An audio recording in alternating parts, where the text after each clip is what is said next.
Rashee Rice, it dominated the news coverage. We talked about it here. We showed the video over and over again. The shocking highway street racing looked like something from a video game, looked like something from a movie. Cars weaving in and out of each other. A crash happened, multiple cars involved, multiple injuries involved. Rashee Rice at first walked away. We were the first ones to spot that he really jumped out of the driver's seat and came out through the passenger seat. Yeah, right? That's right. I mean, they even know that. I've had people, the Chiefs, say that. You guys are the first one to figure that out. Yeah. So he's pleaded guilty. He's going to do 30 days whenever basically he wants to over the next 5 years, 5 years probation. He waits now for the personal conduct policy punishment. And how can he not be suspended? He was charged with 8 felonies. He pleaded guilty to 2 of them. It was a horribly unsafe act.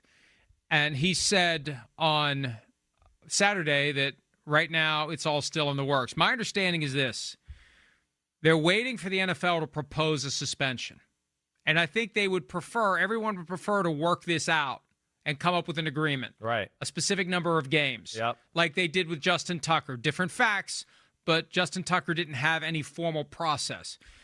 I think this may have to go to Roger Goodell. I don't think that Judge Robinson is involved in this because there's nothing to dispute. He did what he did. This is about what the punishment will be. So it may be Goodell's going to have to take this up. And Chris, it may be, this is the thing to watch, he may start playing this season. Right. He may play games before this gets resolved. I thought, and I think they hoped, it would all be taken care of on the front end of the season, and then he comes back. It could be he plays some, he's gone for a while, and then he comes back. I know. It'd be interesting, Mike, too. Like, what do you think it's going to be? 4, 6? I mean, that what you expect for this type of incident? You think it may be more? What's your feeling here? Here's what happens. These situations get fueled by the outcome. If somebody had died, he'd be out for a full year. Right. Yeah, he'd be in jail. And I'm not saying that's wrong. I'm just saying that's what it is. The same behavior. You get lucky, people don't die, people suffer relatively non-life-threatening injuries. Okay, you learned your lesson. Somebody gets seriously injured or killed, it's a different story. So there's an argument to be made that it should be a short suspension. I think the difference is this is on video. Any other incident you point to and say, oh, that guy got 1 game, that guy got 2 games, that guy got 3 games, it's not on video. This thing's on video. Ray Rice, the difference between Ray Rice getting 2 games for knocking out his fiancée and getting thrown out of the league for good was video. We knew exactly what he did when he got suspended 2 games. We knew that he rendered Janae Palmer unconscious in an elevator in Atlantic City. We knew it. And he got 2 games. Once the video came out, never played again. That's the difference here. Video. I think it's between 6 and 10. You think it's that much? I know that people get upset when I say that, but I think it's going to be somewhere between 6 and 10. All right. Yeah. I'll be interested too. I got no gauge on this situation. I would say somewhere between 4 and 8. But here's another thing you brought up. We're not that far off. No, we're not. We're not at all. There's almost a part of me, if I'm the Chiefs, that I'd go, I hope the suspension doesn't happen right away. He's got a long time without playing football.